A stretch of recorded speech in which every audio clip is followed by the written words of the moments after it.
Thank you, Kevin. I'm honored to have my colleagues from Aflac, Guardian, Mass Mutual, and New York Life join us to share some of our experiences over the last year. We've been lobbying in this virtual world for a little over a year now, and we'll talk a little bit about the importance of advocacy despite the bizarre circumstances and what our attendees might expect tomorrow when they meet with their senators. So without further ado, let's go ahead and get started.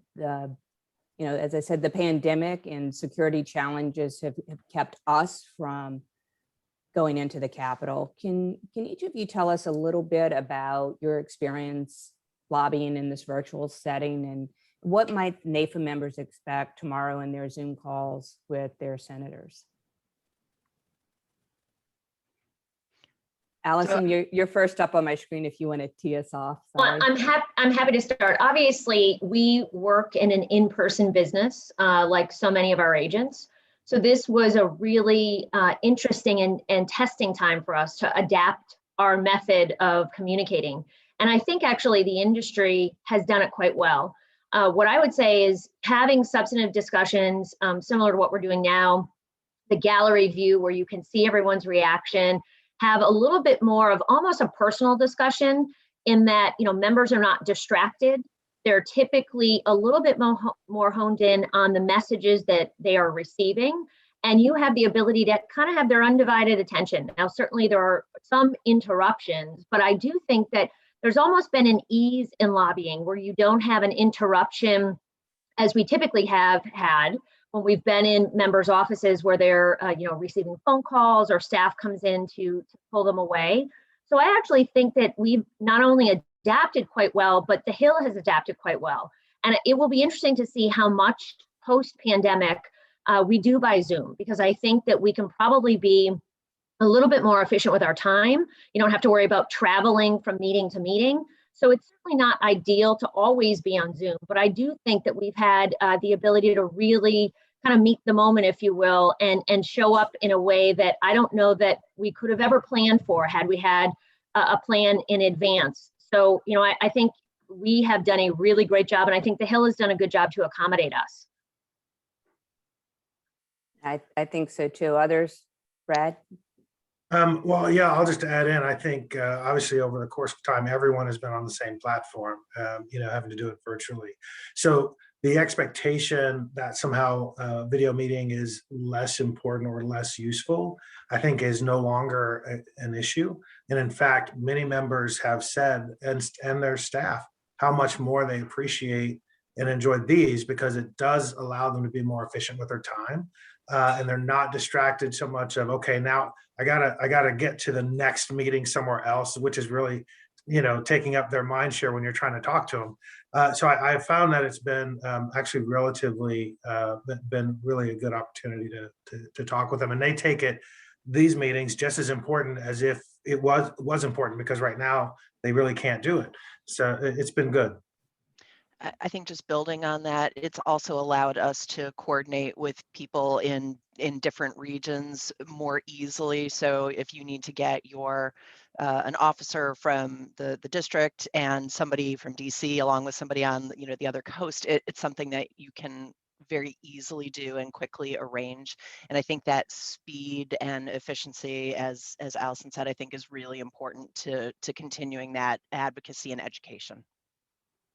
I would agree with what everyone said. And actually, in New York Life, we just concluded a few weeks ago our first virtual fly-in. Normally, we would do this time of year in person, but we were kind of experiencing the same thing as everybody, and then NAFA is doing this year. And I agree with what everyone has said. In some ways, it's as good or better than in-person meetings. In other ways, clearly, you're missing a little bit of that interpersonal connection that you can make in person. But I also think there were some lessons learned that we found out of our fly-in, and it's probably fairly obvious things that everyone's learned over the past year. But in the virtual environment, the importance of being prepared and planning ahead, knowing who's going to kick off the call, who's going to, what are your transitions going to be, who's going to say what, and really sticking to those talking points are just really critical, because you can't do the kind of things that you would do in person, like, oh, Jim, why don't you pick up on this? Or, it's got to be planned in advance. And then all the obvious things that I know we've all dealt with, but making sure your lighting's good, your connection's good, all those things, you're not eating, you're not moving around, just things that help meetings go smoothly in this environment are also obviously key when you're meeting in a professional environment with a member of Congress. Thanks. That's really helpful. And especially in Julie, to your point, we're having so many people that are going to be participating in these meetings. And when it's in person, you can sort of segment out little groups. And it's going to be a little more challenging in this setting with a large group, which sort of leads to the next question too, is what's the value in participating if suddenly, we mentioned that the members have really adapted to the Zoom format pretty well. But what if the senator needs to rush off to another call or a meeting and we don't get the opportunity to have everyone speak? Is it still important? Can you share a little bit about that with our group? Let's say, all right, Laura, Sure, you're okay. Julie, you want to kick off? Absolutely. I mean, one of the strengths of NAFA and these fly-ins that you've done traditionally, it's your presence, it's showing up, and that same thing applies in the virtual setting. So a member of Congress, they may have many things that they need to do that day, but it's going to make an impression on them that they were on a Zoom with whatever it was, 5, 10 people from NAFA from their neighborhood who showed up and showed that they were organized, they knew what they were talking about, they were clear about their priorities.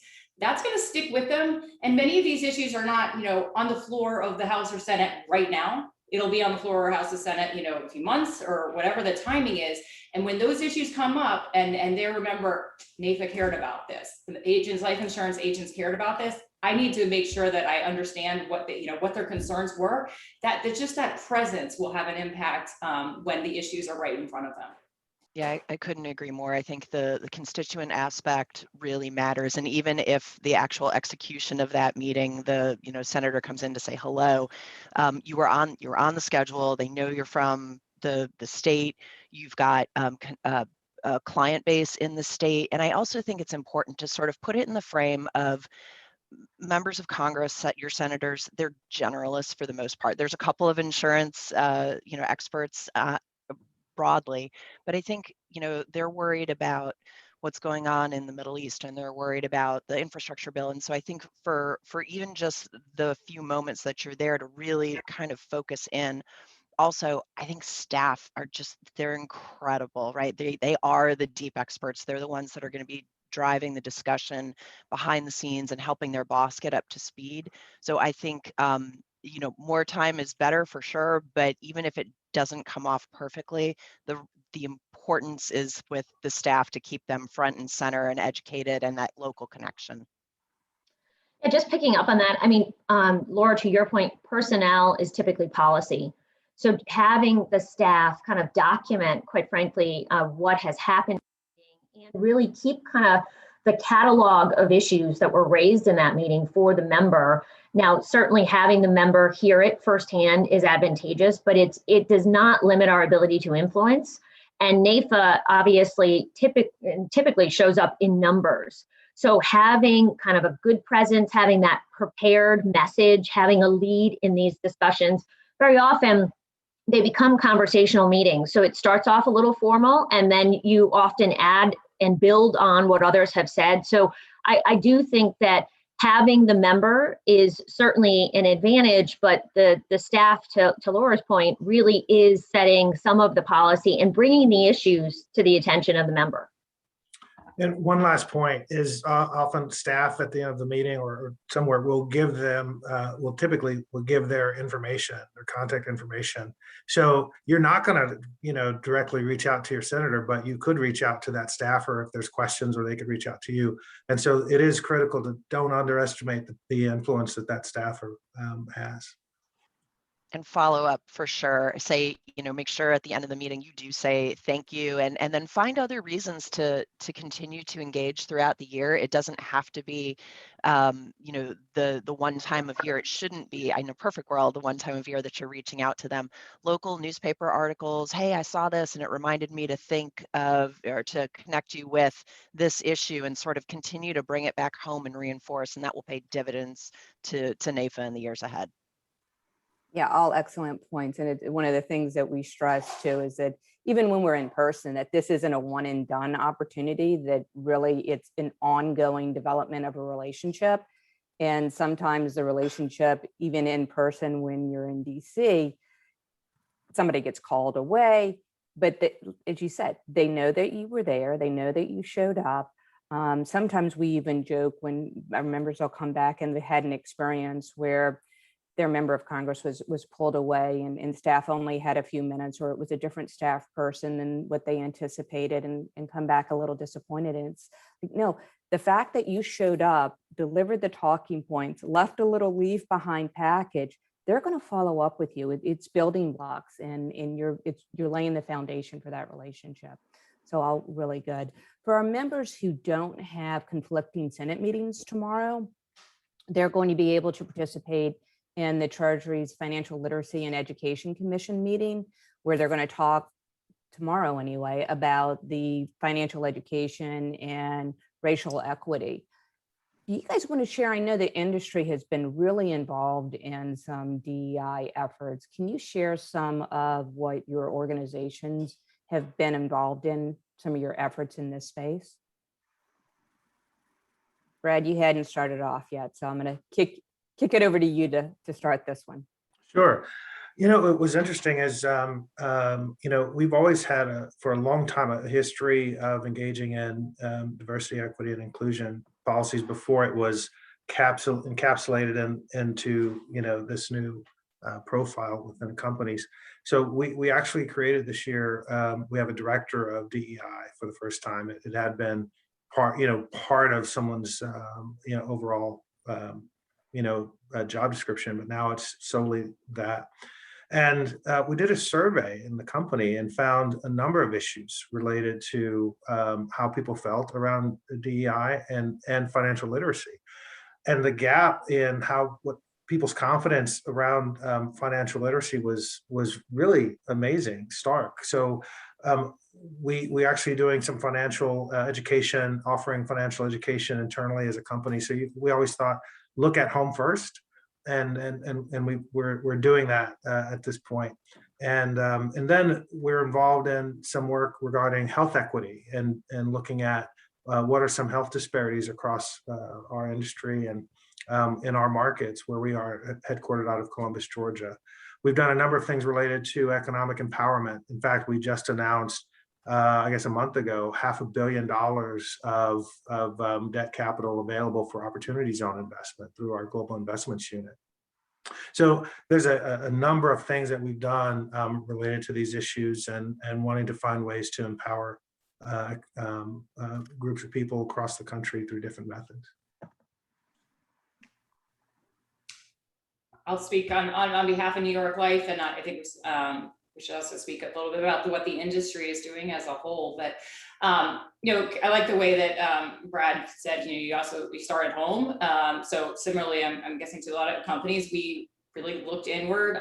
We created a social justice working group made up of people from across the company to really think through what we could do better.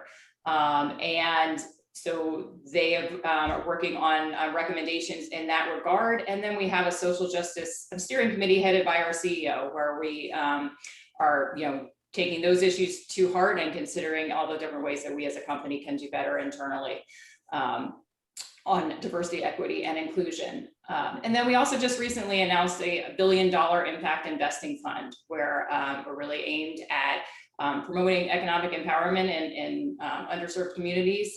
And we're really excited about that. It's something, you know, we have done, but not as purposefully. And so we're excited about what impact that may have. Maybe I'll just pick up where Julie left off then on the industry. As far as ACLI, I chair the Economic Empowerment and Racial Equity Federal Legislative Strategy Group, and there we serve as sort of the conduit for all of the many issues that are happening before Congress. We're seeing things on the diversity, the makeup of board members and trying to, you know, drive change at public companies. And we know we'll see some work at the SEC later this year. I think there's a focus to bring more diverse professionals in, both from a financial literacy and education perspective, but also as far as investments and management. I think as the ESG, environmental, social, and governance topic continues to generate more debate and more structure, I think all of these kind of fit in certainly into the S bucket, the social, but I think also the G. And then, you know, there's a real focus, I think, at all of our firms to try to make sure we are showing our employees, our policyholders, and our communities, you know, walking the values. So I think it's been really important, and I'm really pleased that ACLI is taking the lead on it.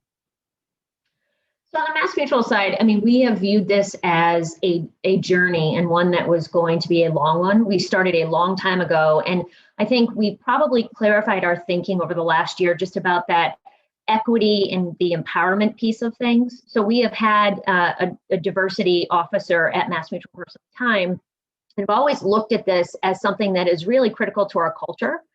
And part of just some of the initiatives that we're thinking about is, we certainly have a fund that invests in Black-owned businesses that was started this year. We also do something just straight in the financial literacy space that we've done for years, is a program called Future Smart. And we are firm believers that educating the youth on, particularly the urban youth, on financial literacy is so critical to kind of set them up for the future. So we have partnered with an organization to really embed it in their education, make it part of a core competency to educate them about financial literacy. So it really has them focused on some of the building blocks for the future. We really believe that is so critical, particularly given the industry. I mean, there's such a nexus, obviously, in what we do and how well positioned we are to really lend a hand in educating on the financial literacy piece. And certainly that speaks to what everyone at the conference and all of our agents do, which is preparing people for their future. It's very hard to admit when you have a gap in that financial literacy space, as Brad acknowledged.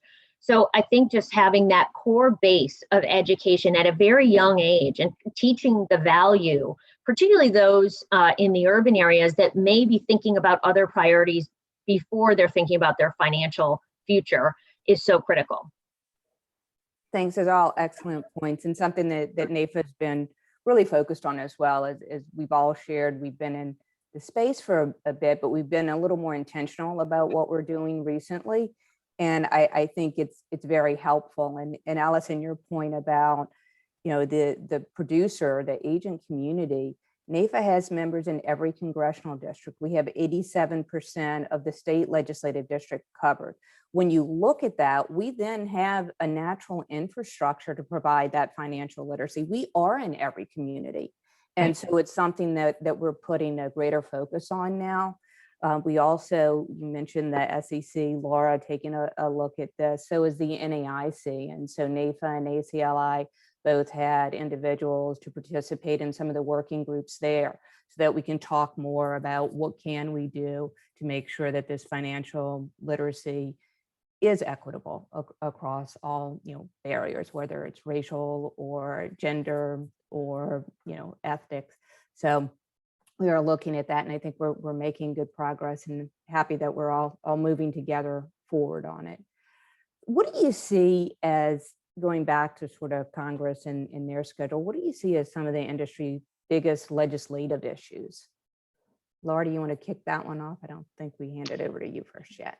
Sure. So I think, right out of the gate, they're very focused on infrastructure. And I think as a general matter, that comes in sort of two flavors. There's the physical infrastructure bill, and then there's also what they're calling the human infrastructure bill.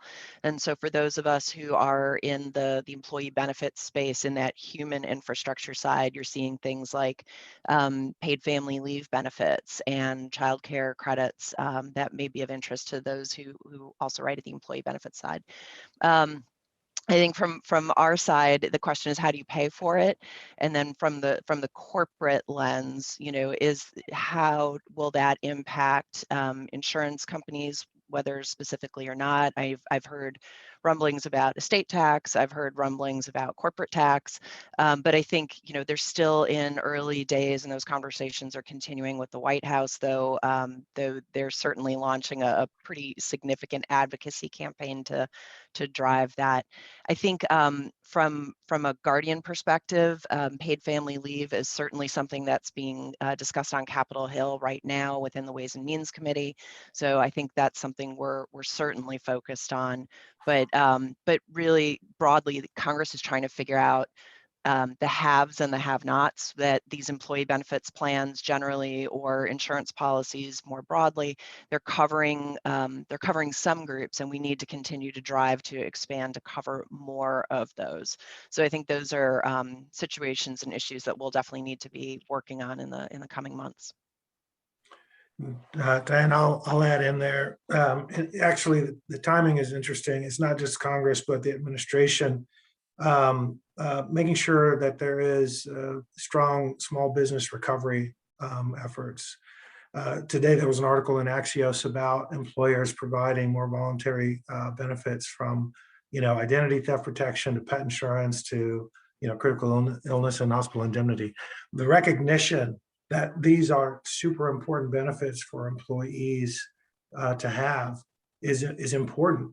And making sure that as the administration puts out and works on regulations in our space, as Congress looks at the PRO Act, as they look at unemployment insurance, and making sure that people can get back to work, and childcare providers can provide childcare, and schools can be, all of those different facets around how we operate as an economy are so important to our producers to be able to go out and meet with people and talk about these very important things for them and their families. I would echo, the comments that have been made before. I also would just, flag that if, one of the priorities for the industry is addressing provisions that were inserted into the last tax reform bill, which is 2017. As many of you may recall, the life insurance industry was effectively asked to pay for some of the tax cut that was in the 2017 Act. And if the corporate rate is going to increase again, we would like to get those provisions adjusted, because effectively we should not, as an industry, be paying for a tax cut that no longer exists. And obviously this has an impact ultimately at the end of the day on consumers. So that will be a priority going forward as well. Yeah, I would echo what everyone has said. I mean, I think part of the challenge in talking about this bill is that the human element that's embedded, to Laura's point, just about that human component, in addition to the corporate tax issue, has to be acknowledged in a way that we're talking about it with a little bit of sensitivity. So we certainly have our objectives, as Julie just mentioned, in making sure that the modifications are made, but we have to be aware of almost what we're trying to accomplish. And I mean, to the earlier question, Diane, that you had just about how much time and effort is spent and should be concentrated on the diversity and inclusion and equity piece of things, it's really hard to argue against some of these provisions. And we have to be careful that we're not saying, well, we need you to do a modification on this provision. And yes, we support everything else as well. So really threading the needle on that. And, Julie mentioned the consumer component. The best thing that we have is truly our agents, in that they are the superpower. They are our best weapon to kind of show up and give the human face, but also the human story, and really recount what their clients are experiencing. That puts a real fine point on the discussion and really resonates, not just from a constituent perspective, but that consumer perspective, because you have real life stories. But I would just be cognizant of making sure that when you're talking about tax policy, you have some awareness and you're kind of reading your audience. So the way you're messaging and you're positioning it is not just about, hey, this is what we need. We have to be mindful of the broader picture and what's trying to be accomplished here. Thanks, Alan. You lead right into sort of my next question, which is, you guys all lead some of the best government affairs teams in the business. So why is it important for the producers to meet with the members of Congress? Brad, I'm going to call on you to tee us off. Allison kind of tipped her hand a bit, but if you want to weigh in, that would be great. You're muted. I'll say she absolutely nailed it.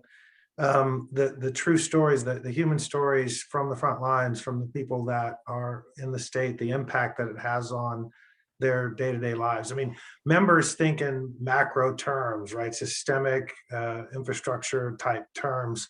But the producers can go in and say, this policy that you all support or don't support impacts the people that I am here to represent, the people that I meet with every day, the stories that I hear every day. And there's no replacement for that. We're here to represent that on behalf of the company and the producers. But at the end of the day, there's few things more impactful than a human story. I agree. And I think a constituent story resonates even more loudly, right? To the extent that the private sector has brought a solution to this family, to this person. I think there's, and again, it's not malicious. It's just, they don't know, right? There's too many things coming at them. And I think they may not necessarily remember the details, but they're going to remember the feeling and the story that you imparted. And so I would strongly encourage to put those tools in your toolkit. I think just to add to, I'm sorry, Julie. Go ahead. Just to add to Laura's comments, I mean, one thing that you have to recognize is members are not experts in this space. And I think it was a comment that was made by Laura earlier. They are dealing with a whole host of issues. Very few have exposure, with the exception of maybe being customers of ours, to these products. So ultimately, meeting the member where they are and making sure that you're imparting upon them some wisdom about the products. Be a little bit more descriptive about what it is you're talking about, and don't assume that they know everything. We love to think that they're experts in all things, but they really aren't. So aside from just your individual stories about how you show up in your business and what it means for the consumer and your clients, making sure that there's kind of an awareness or a learning and a teaching moment for them to really educate them about the value of our products and what our products do, I think is another real big component here of what has to get accomplished. I agree with everything that's been said. And the only thing that I would add is kind of the obvious, is that as constituents, you are the voters that vote for members of Congress. And so they work for you. We can go in and we can help educate as lobbyists, but at the end of the day, what they actually care about most is getting reelected. And so you, as centers of influence in your community who have exposure to a lot of other voters, and you yourself as a voter, have tremendous impact.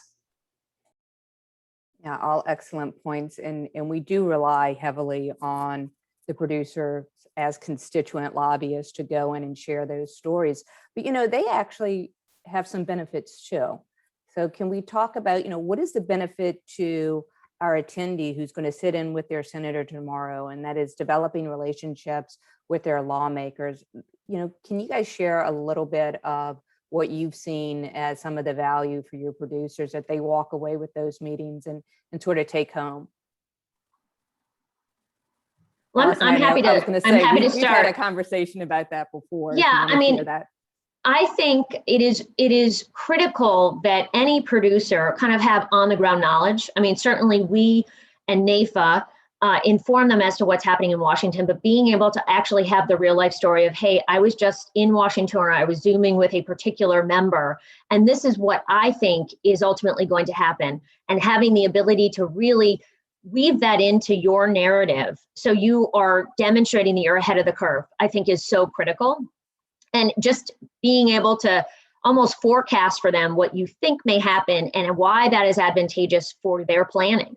So I don't think that you could have a better experience, quite frankly, than having an in-depth conversation with a member just about where the future of either the political space or the policy space is going, and really weave that into how you're speaking to your customer.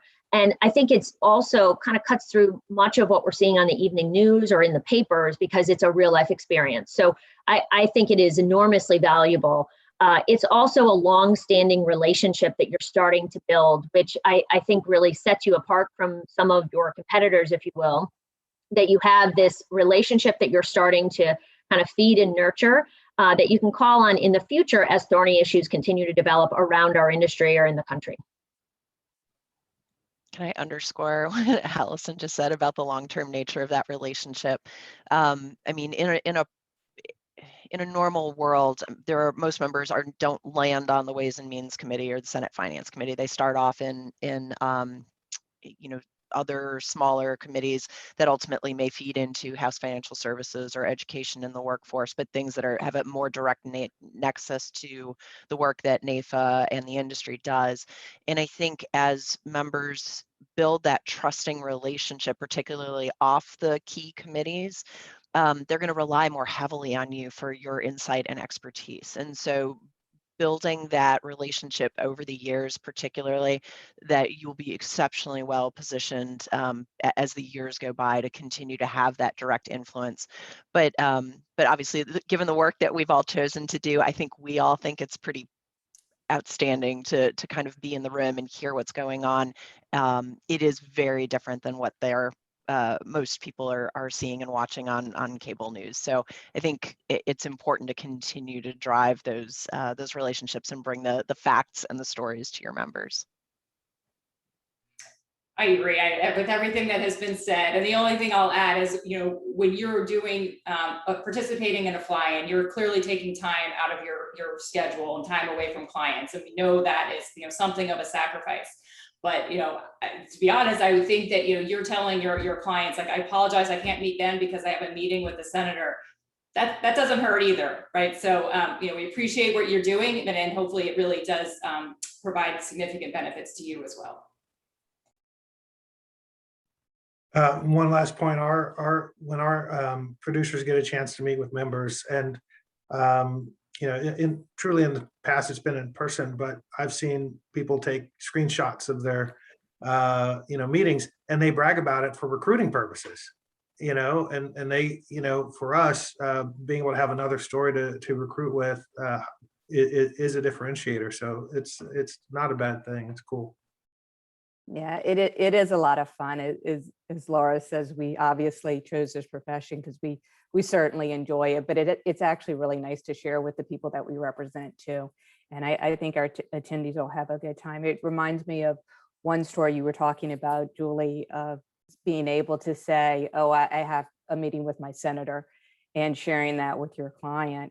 There was an individual who wrote to us after one of the fly-ins, and it's the same thing, Brad, he took, except an actual picture at that time, not just a Zoom meeting of he and the senator, and it was in his office. And he had a prospect that came in and saw the photo and said, he was CEO of a major company, and said, I have a meeting with the senator too. What was it like?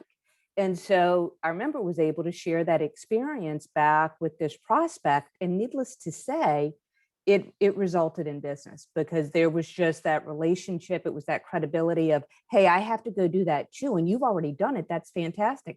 Tell me what you learned. How was it? And it was, it's not scary. Sometimes when our members go for the first time, it's that feeling of, oh my gosh, what am I walking into?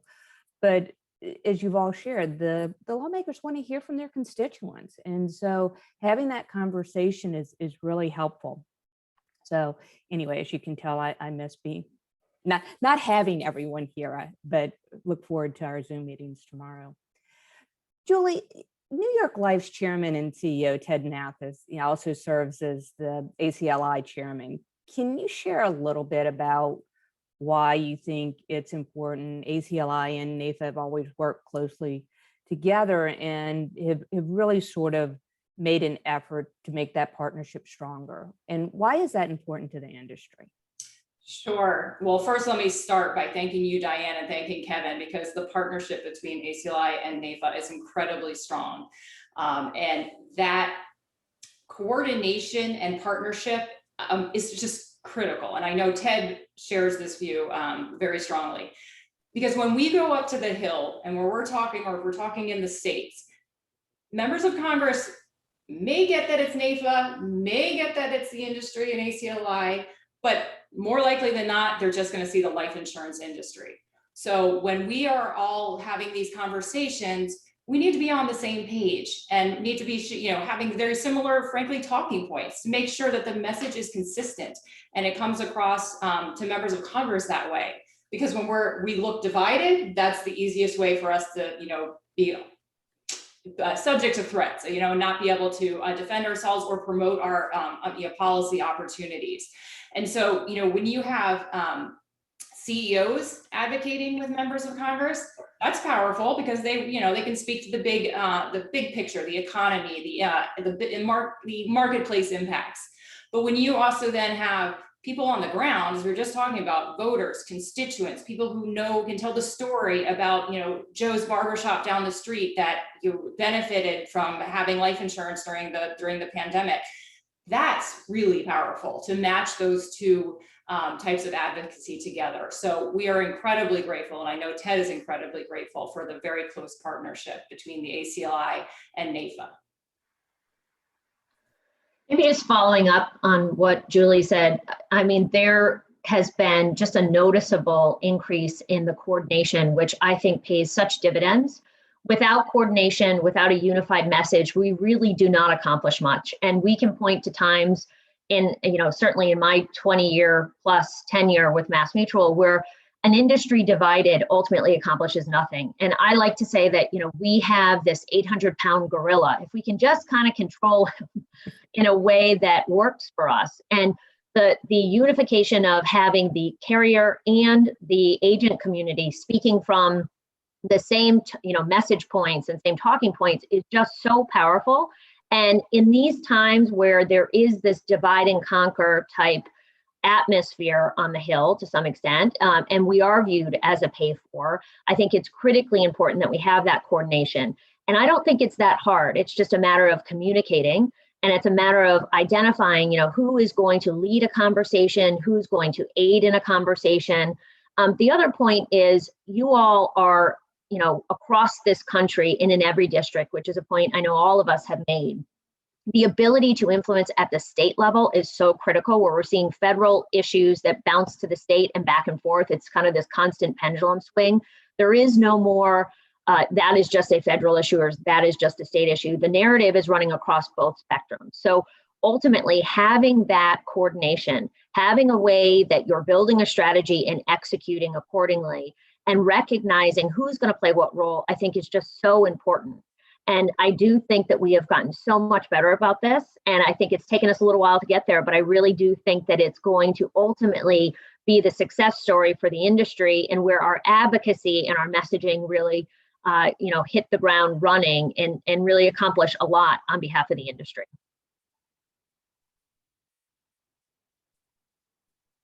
Laura, Brad, anything to add? Good on. I don't know that I can improve on that. I think Allison is 100% right.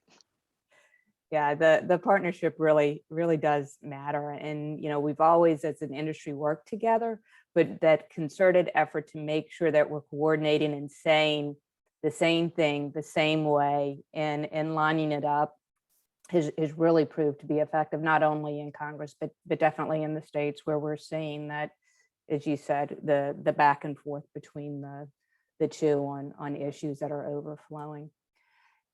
So when our members go tomorrow and have their meetings with the senator, is there a difference in the way that they approach an issue, talking with members of Congress or lawmakers versus talking with their clients? Can you share a little bit on that? So I don't know that there is a tremendous difference, right? And I do think it comes from level setting where that office may be. You do have some individuals who have rich, deep experience, like Senator Scott, for instance, of South Carolina. But I think for the most part, bringing that perspective of not assuming that just because it's the buzzy thing in the news that they have a significant understanding and background. Read the body language. I know it's a little more challenging on Zoom, but if you see a lot of, knowing head nods, it may be okay to skip ahead. But I just ask in my meetings, and oftentimes I'll say, happy to start wherever wherever you are, but I normally provide a base of information and just try to gauge your audience, I think, but basic information. Why is this important? What is the value of this to the consumer? And really just keep it focused on the consumer, because I think that's what they want to understand. What is the value of this public policy as it impacts retirement savings, as it impacts disability, as it impacts individual life or small business protection? Bringing that nexus to them, I think, is really important. I would say there's a couple key differences. Laura talked a bit about knowing the audience, but it's really important, and we've touched on this in some prior conversation, but know your audience and be prepared and really know who you're speaking to. So part of that is do a little due diligence. If you go in having read their bio, you can very often kind of pepper in some, personal points that you've picked up in their bio and really make it a more personable conversation. But you also want to be aware, and I know Diane, you do a great job, and Nathan does a great job getting everyone prepared, but you want to know where you're meeting people. To Laura's point, I mean, you certainly can say, I'm going to start on this point, and tell me if you'd like me to skip ahead. But you want to make sure that they know that if they have sponsored a bill or they are deeply involved with the industry, there's the knowing on your part that they are already a champion or they're really advanced in their learning. So, that I think is really important. I think the other difference too is, have the quantitative piece. So have some statistics, have some, how many clients do you have in their district is really important. Knowing your presence, knowing a bit about that personal component is so important. So I think that is the only difference, really. I mean, you're doing much of that when you meet your client, but recognize that it's almost a reverse role. We are asking the member for something. Very often your client is asking you for something. So it's a little bit different, and you have to meet them a little bit differently than you do your client. Dan, I'll dive a little deeper on those points. And I realize this is considered perhaps a gross oversimplification, but I think in terms for the audience, in knowing who you're talking to, there might be two buckets. And that is, you're going to have some members that might be more inclined to think around consumer protection. And then you're going to have other members who are inclined to think more about consumer products and accessibility to those products. And how you talk about those things is really important to capture. So if you're talking to a member who's more focused on consumer protection, you can gear your conversation around that and why these products in the market are so important for the financial security of the folks that you're dealing with. And as opposed to a member who's more focused on accessibility to more products, and you can talk about the new or different things that we're doing to provide financial products to people for their retirement and so forth. So I think keeping it simple is important for your folks as it is for us professionals that do it. We also try to keep things simple. But anyway, that's the only thing I'd add. And I would just build a little bit on what Brad was saying and what Laura and Allison have said too, in that, you as an agent are very, very skilled communicator. I mean, that's one thing we all are very thankful for. You all are good at this. And what you do in a meeting is you're educating your client and you're in a way advocating for them in terms of taking the steps that will help protect their future. So it's very similar in that regard. But the one, I guess, nuance that I would pick up on is like when you're in an agent, meeting with a client, you're talking specifics about a product. You might talk about the tax treatment of that product and how that might benefit them. When you're in a meeting with the Hill, it's much more, you'll see from your talking points, it's less getting into the specifics of a product and exactly what that product does for a client. It's more about the financial security that you bring to your clients, big picture through the products that you offer. Yeah, that's a really good point, Julie, because there's with limited time, especially in their meetings tomorrow, you're not going to have an opportunity to go through all of the products that you would present to a client in order to provide that comprehensive protection. So it's talking more broadly about how this industry does protect, how we do provide access. I love the distinction, Brad, between the two, because you're, I think, spot on that there are those that are focused more on how do we have that access, and then how do we provide that protection, and how do we get that product, and really knowing where to begin those conversations are key. And the good news is that we do both, right? So you have answers for whatever their preferences are. You know right where to begin. We're getting close on time, so I'm going to wrap up sort of with a final question, and then we'll let you jump on to your next Zoom meeting, because I know you all have them. NAFA, we stress that our members should really be developing a relationship, and we talked about that earlier in the program, about this is sort of a building block to developing that relationships. We also stress that they need to schedule in-district meetings and visits, even when they're participating in the congressional conference. A lot of times, at least when we were in person, many of our members would get with the scheduler right then and say, great meeting with you. I know you're going to be home in August. Can I get time on the calendar back in the district? But can you share, do you agree that it's really important to have those in-district meetings? And how are those sort of different from the meetings that they have, whether it's virtual or in person on the Hill? I think the in-district meetings are really important for a couple of reasons. First, even though it doesn't have necessarily the appeal of the Dome, you might be, visiting a member at their district office, which happens to be next to a subway or what have you, in an office park, right? It doesn't have maybe the same cachet, but I've found that meeting in district, typically there's more time. They're not being pulled in 1,000 different directions because of committee hearings and other issues. And also, because you're in the constituency, they are much more focused on hearing the stories about home. Even the staff members will be connecting with the DC chief of staff typically. Though some members have their chief back in the district, but that connection point, even if you're coming in from the district side, is really strong for most offices. I would definitely encourage people continue to maintain those relationships at both levels. The DC office tends to be more policy focused traditionally, and then the district office tends to be more constituency focused. Maybe just adding to what Laura said, I think all of us can agree that relationships are not built overnight. If you meet someone once, it's certainly not considered a relationship or a friendship.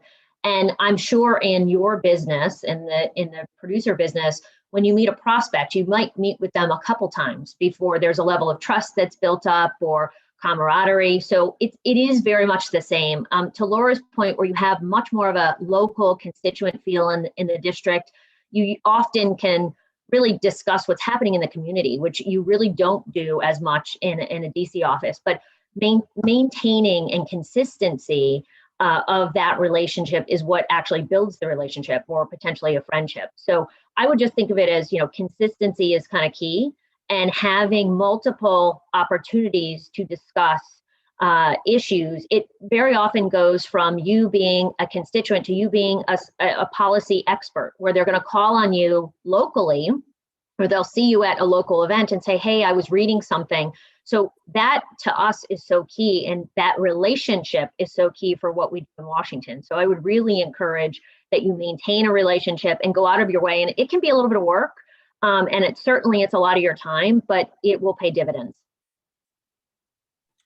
We have taken the opportunity through this virtual process to curate several different in-district events where our sales leader pulls together their top producers, maybe their broker partners, and some of their top clients to have this conversation with their member of Congress.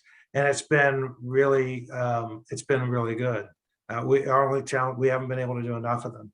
And so the fact that it's in district, even though it's virtual, allows more flexibility for the producer, the leader, to be the leader and engage, their member of Congress in these town hall style conversations.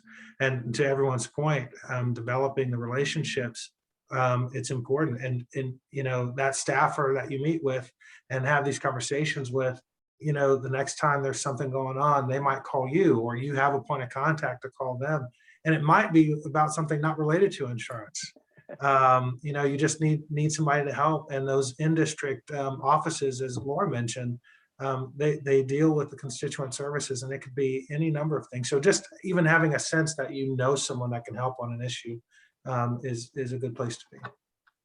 Completely agree. And I think, not only are in-district meetings helpful and more time, but I would just encourage you to look for any opportunity to interact with that member or their staff, right? They may have a fish fry nearby or whatever. All those opportunities to just, say hello, be in front of them will help show that you are interested, you're engaged, and help build that relationship. And you are experts at building relationships. It's what you do, as part of your living. So again, really appreciate your engagement and advocacy. It makes a big difference. Thanks. And I had to laugh, Brad, when you said it's not always about insurance, but it reminded me that sometimes it's actually very much about insurance, but on the client side too. I know a number of our members have picked up some congressional staff clients simply because it was like, wait a minute, when you were talking about that, can we talk a little bit more about that later? That it shouldn't be used for necessarily prospecting. I wouldn't put this down as a recommended practice, but know that it can be a really positive outcome because it is. You're sharing that education. And as Julie said, nobody does this better than you. And so when you're there, you may see a little uptick in business too. Well, we're at time. As I said, I want to be respectful for your time. I know you all have Zoom meetings to get on to next, but thank you so much for having the conversation. I know our attendees really benefited from it, and I know they are probably looking forward to what comes next, which is a stretching of their legs, a little break, and then we'll get back to the program. Thanks again. Appreciate it. Thank you. Thanks, everyone. Bye.